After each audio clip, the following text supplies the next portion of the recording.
Ok, esse é o vídeo 8 desse canal e o objetivo principal é deixar como um diário registrado aqui meus pensamentos, minhas ideias, as dificuldades e a minha evolução em relação aos objetivos que eu tracei. Eu devo lembrar sempre que o vídeo ele é bem espontâneo porque não há cortes e não há um roteiro, então fica uma conversa solta basicamente e os assuntos eles vão surgindo conforme eu vou vendo o vídeo que eu fiz e conforme eu vou pensando. O objetivo também desse canal é compartilhar pensamentos, compartilhar ideias e experiências, como inspirar também pessoas que tanto gostam de arte quanto praticam arte. E esse é o resumo dos meus pensamentos e percepções das últimas horas de treino que eu tive. Eu acabei passando um dia sem treinar e isso acaba que faz um pouco de diferença, né? Talvez você não consiga perceber tanto assim em um vídeo acelerado, mas eu consigo perceber de um dia para outro assim o que acontece quando eu paro de treinar. Em geral, eu não gosto de ficar sem desenhar nenhum dia, né? A não ser que seja realmente obrigatório, se eu ficar doente ou se acontecer alguma coisa que me fuja do controle, né? Mas pelo menos praticar um pouco, o básico, né? Sei lá, 30 minutos, uma hora, no mínimo assim, para que eu não fique meio travada. A mão não fica como se fosse meio travada na caneta, no lápis, quando eu passo alguns dias, ou então um dia basicamente sem treinar. O inverso acontece quando eu me esforço um pouco mais em um dia. Por exemplo, eu tinha um objetivo de fazer uma quantidade X de horas e eu acabo forçando um pouco mais naquele dia. A minha mente fica um pouco mais cansada que o normal, obviamente. Imagine se você estudando para algo e você está acostumado em um ritmo de 2 horas por dia e de repente você sobe para 3, 4 horas. Então o seu cérebro ele cansa um pouco mais, né? Ele sente uma fadiga, né? Então o que acontece é isso. Eu não gosto de passar dos limites, por exemplo, assim, de treinar ao extremo, né? Tem algumas pessoas que defendem treinar ao extremo. Eu sou a favor de você treinar até perto do limite máximo, por exemplo, até perto do esforço máximo, porque da mesma forma que acontece na academia, por exemplo, se você ficar treinando exaustivamente todos os dias, sem repouso, vai acabar que você vai catabolizar, você não vai mais ganhar, né? Você vai acabar queimando e podendo até danificar as fibras musculares. A mesma coisa acontece quando você pratica um esporte, né? Se você já fez jiu-jitsu, se você já fez futebol, por exemplo, né? Você passar dos limites, né? Algum dia você acaba danificando o seu corpo, né? E o seu corpo ele sente, ele dá resposta em relação a isso. Então eu sou muito a favor de um esforço consciente, de um esforço inteligente, né? É claro, um esforço partindo, é claro, do princípio que a sua metodologia está correta, né? Então você faça o esforço, pelo menos eu penso em fazer o esforço até um certo limite, ok, depois passar mas só um pouco realmente, para que no outro dia minha mão eu sinto ela como se fosse mais fluida, né? No outro dia é mais fácil de treinar, como se fosse mais, não sei, mais adaptada, mais acostumada, né? E sobre a questão de você não forçar, parece um pouco academia, como eu já citei, parece um pouco algum esporte, né? Eu sinto estou sentindo a necessidade nesses últimos dias de partir para o próximo passo, que é começar a criar realmente tudo, começar a criar cenários, começar a criar cenas, né? Que é algo importante, ou pelo menos criar personagens, bastante personagens, porque isso seria algo que, embora uma parte de mim fique um pouco receoso em relação a isso, porque eu sei que a qualidade vai cair, possivelmente, mas é um passo que eu tenho que dar, e às vezes você tem que fazer isso, tem que se forçar um pouco mais, né? Tá dentro do meu cronograma de estudos e de treino diário, justamente isso, né? Essa parte de ficar criando, não só ficar criando a biblioteca visual e também a habilidade na mão, né? Como eu estou fazendo aí, como eu estou nessa pegada mais considerada correta, eu estou tentando pegar mais habilidade com ela, ficar mais fluido no traço, né? E eu acredito que eu estou melhorando conforme os dias passam, mas eu também tenho que não só praticar a biblioteca visual, mas também praticar a parte da minha criatividade, porque quando você deixa de olhar um desenho, por exemplo, deixa de olhar uma referência, e você passa a criar tudo da sua mente, sem esboçar, por exemplo, você ativa parte do seu cérebro que é diferente. Então, o começo, obviamente, é um pouco mais difícil. Imagine que você vai fazer um exercício novo na academia que você nunca fez. Então, o começo é doloroso. O começo você não vai fazer direito. O começo você vai fazer um pouco torto. A carga, por exemplo, que você vai pegar, o seu músculo ele não está adaptado para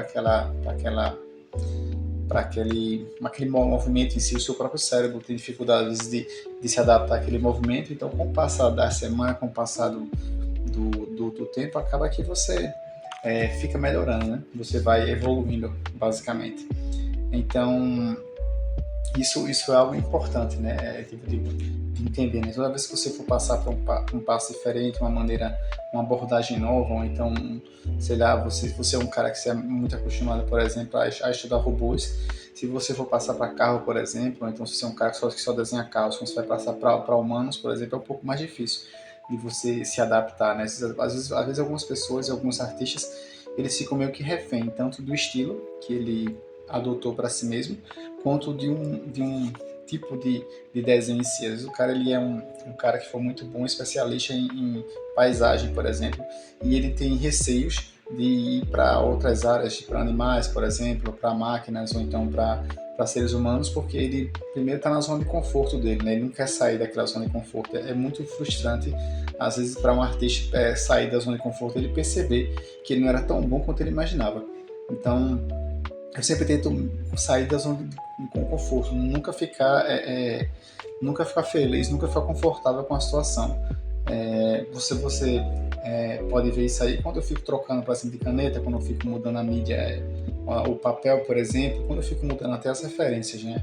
Tem épocas que eu estou desenhando, por exemplo, animais, tem época que eu estou desenhando armas, tem época que eu estou desenhando pessoas, às vezes rostos, às vezes esboço, né? Vocês não chegaram a ver ainda nesses vídeos, né? Mas provavelmente daqui a alguns dias eu vou começar a treinar esse curso, começar a treinar esboços, né? De movimentação e tudo mais, para poder ficar, para poder, como é que eu poderia relembrar algumas coisas, para poder ficar ainda melhor nisso, porque toda vez que você, por exemplo, suponhamos que você estude um determinado assunto em um tempo, e depois de alguns meses você volte para aquele assunto.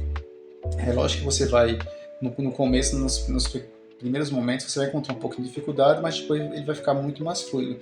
E possivelmente você vai descobrir coisas novas, você vai assentar melhor aquele conhecimento na sua mente. Então, essa revisão que a gente faz de assuntos, essa revisão que a gente faz de determinadas coisas na nossa vida para memorizar melhor é muito importante, para a gente não ficar esquecendo, né? E para não ficar também refém do próprio pensamento em si, dizer eu sei fazer isso aqui, quando você é colocado na prática, você trava, né? Então, um desenho é algo que você tem que, pelo menos, ficar praticando, você tem que ficar meio que se provando, né? Você só vai se enganar se você quiser. Então, ao ficar relembrando os assuntos, ficar visitando ideias, ou então visitando os tipos de desenhos, o tipo de estilos, para mim é algo realmente importante.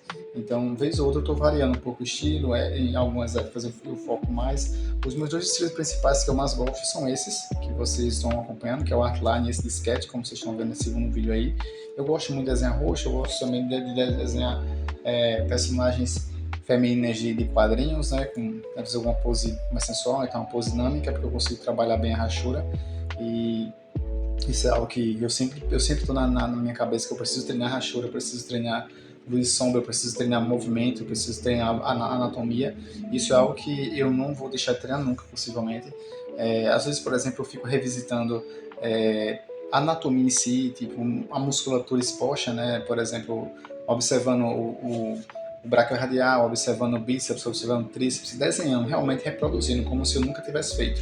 E isso eu sei que isso vai assentando a minha memória, assim como movimentos. Então, muitas vezes, você vê, às vezes, um cara que é um mestre por exemplo, em movimentação, e desenhar desenhos realmente dinâmicos e fantásticos, você pensa que ele aprendeu isso em pouquíssimo tempo. E, na verdade, vem uma bagagem gigante ali, né? E até uma percepção diferente de olhar a realidade.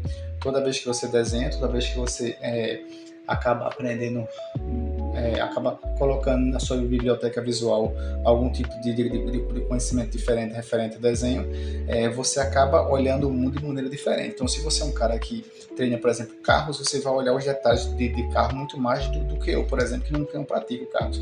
Se você é um cara que desenha robôs, por exemplo, a parte mecânica, a parte de peças, de encaixes e tudo mais de qualquer máquina, você possivelmente vai ter uma percepção muito diferente da minha.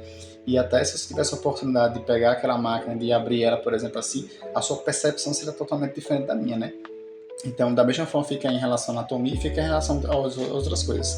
Posteriormente, eu acho que nos próximos dias, talvez hoje já eu vou começar a treinar um pouco de animais, os animais que em geral eu escolho, que eu vou revisitar, né? Vai ser o sapo, no caso, vai ser porco e vai ser tigre. Por que eu estou fazendo isso? Porque eu já fiz isso anteriormente, eu já fiz isso uma vez, então fazendo essa segunda vez, possivelmente a movimentação, a anatomia desses animais, elas vão assentar mais na minha mente. Eu poderia dizer a você, não, foque só em um assunto durante um tempo, fique só fixo nesse assunto e você vai aprender. Na verdade, você não vai bem aprender, você vai decorar, né? Porque imagine lembre-se o que acontece em provas em geral de escola, né? A professora em geral está passando os assuntos para os alunos e na época de prova os alunos eles simplesmente estudam pesadamente aquele determinado assunto e fica quase como uma decoreba. Então não existe um aprendizado de fato. O aprendizado ele acontece quando o conhecimento em si, quando a informação ela assenta no cérebro de forma que você consiga não só explicar para outra pessoa, né? Mas também com o passar do tempo você revisitar mentalmente aquela informação e você conseguir explicar novamente com muita tranquilidade e com muita propriedade. Quem já estudou, por exemplo, questões de anatomia, por exemplo, ou então questão de física e química, quando você entende o assunto de fato, quando você começa a colocar ele na prática do dia a dia, você acaba assimilando de maneira muito mais forte. E os anos se passam, o tempo se passa, e você não esquece aquilo ali, você consegue visualizar, inclusive, no seu dia a dia, aquele tipo de conhecimento. Então, se você é um cara, por exemplo, que estudou física, e você estudou o movimento retilíneo uniforme e outros assuntos que eles falam, que se você está passando por aquele determinado assunto, você consegue visualizar e às vezes até instintivamente explicar a alguma outra pessoa que não sabe sobre o assunto, sobre aquilo que você está vendo naquele momento, né? Eu acho que essa é inclusive a maneira mais fácil de você ensinar a criança e de você ensinar a todo mundo, a pessoa ver na prática aquilo. Enfim, em breve eu volto com um vídeo novo e com novos pensamentos. É isso. Eu agradeço a todos por assistirem e até a próxima.